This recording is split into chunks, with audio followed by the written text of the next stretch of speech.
About 85% of people will experience back pain in their lives. But did you know that simple things you do every day could be causing it? Dr. Mehmet Oz is here from the Dr. Oz Show to talk about what makes your back hurt and what you can do today to get some relief. I really thought it was going to be higher than 85%. I don't know of anybody who hasn't complained of a back. The other 15% don't pay attention to their back pain. What's going on with this? Well, the reality is, except for sore throats, it's the #1 reason we see a doctor. Under the age of 45, it's the leading cause of disability. It affects all of our lives because so often we do simple things in our day-to-day life that violate the basic physics of our spine. And it's not mechanical stuff. It's the tension of the muscles that cause the pain usually. So show us what's really happening back there, especially after a serious injury, when you can understand why you'd have back pain. There are some folks who truly have a herniated disc. Let's show everyone what that means. Okay. So you've got the spine. This is a good animation that demonstrates this. And as the spine moves back and forth, it puts pressure. And think of those as jelly donuts, those little beige areas or gray areas are jelly donuts. See the nerve, the yellow thing coming out? When the jelly donut pops, you get a little crack in the outer tough layer, and the jelly on the inside, this is the disc, pushes itself out and puts pressure on that yellow nerve. Now, normally, all you've got to do is wait that out and discomfort will go away. But if the sciatica pain, if the shooting pain or numbness goes beneath the knee, that's the one time I think you should talk to a doctor. Other than that, usually we can do preventive strategies. Because it's not always a serious injury that's leading to that back pain, is it? Yeah, it's usually not. It's simple things that our sedentary lifestyles have created. If you're in the same position for more than 20 minutes at a time, you're giving your back extra pressure. Best example I can give to America right now is sitting. Most of you watching the show right now are like this. Right? For every inch your head moves forward, you put 10 pounds extra weight on your spine. In aggregate, many of us have 100 pounds extra weight put on of stress, put on our spine just purely because we're slouching. So if you're sitting, pull your belly in. Do it right now, everybody. Pretend there's a little string pulling you up from the back of your hair. That's what Gail was doing. That's what Gail was doing. Gail was imitating me, of course, making fun of me as she does so beautifully.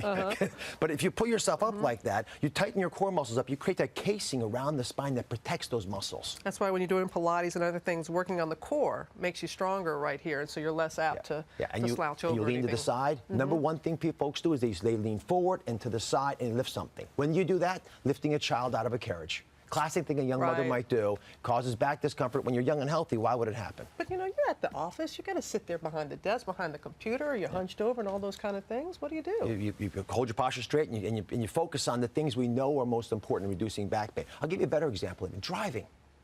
The long commute. Exactly. If you're driving for more than 4 hours a day, the chance of you having back pain is 6 times greater than if you're driving for 2 hours a day. And what's the rule?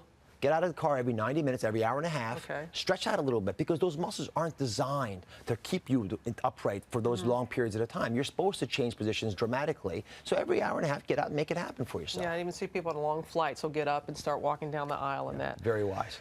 Okay, I know you don't carry a bag, so I know women, we have a tendency to do some things that we don't help ourselves, This is one of the biggest culprits. We're talking about this, you know, you put it over your shoulder. If it's more than 10% of your weight, it pulls you over. So this bag has a very simple thing in here. I pulled this, by the way, on the way into the studio from one of your fans. You've got an Oprah magazine, right? But, you know, umbrella, simple things you normally carry around. But if it's more than 10% of your weight, more than 12, 14 pounds, it's too much. Is that Gail's bag? This is that could be Gail's bag. I know that. Let me see your shoes. Cinderella, can I borrow your feet? Sure. Beautiful, elegant legs. Just don't take the shoe off. I haven't had a pedicure in a while. Now, notice the heel length here, and you did not wear this for me. You notice it's more than 3 inches long, right?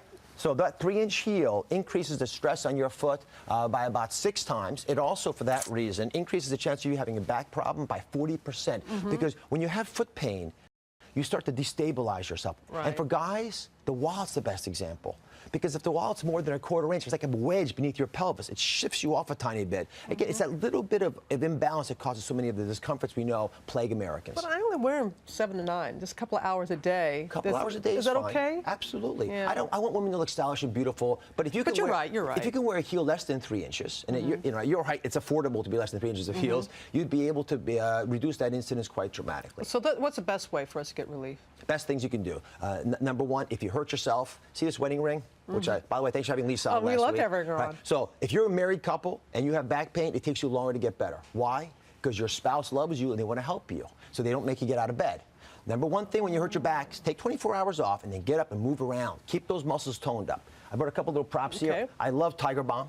You know, I rarely mention products by name, but this stuff is a mixture of camphor and menthol. You can take the individual ingredients, but this also reminds you to massage it in. It cools you down, massage you at the same time. Ibuprofen and other medications will break the spasm as well. Oh, massages are great too, aren't they? Just even without that. Massage in general is fine. Yeah. And by the way, in today's show, we're talking all about back pain. I actually took to the streets of New York City, walked around, and looked in to people's lives to figure out what they're doing wrong day in and day out to cause discomfort in their life. We're going to go through all the mechanical problems, the emotional problems, the back pain, and how you can treat them. And guess who my guest star is today? Do tell. Lisa Oz, my wife, for the first time ever, is coming on my show, Is she? doing what women always do to their men, teaching them about relationships. All right. That's worth tuning in for. 2 for the price of 1. Mehmet, thank you. Give Thank Lisa you. our best, too. And you can get all of Dr. Oz's tips on his program tonight and more expert advice today, I should say, on pain management, also at our website at abcnews.com.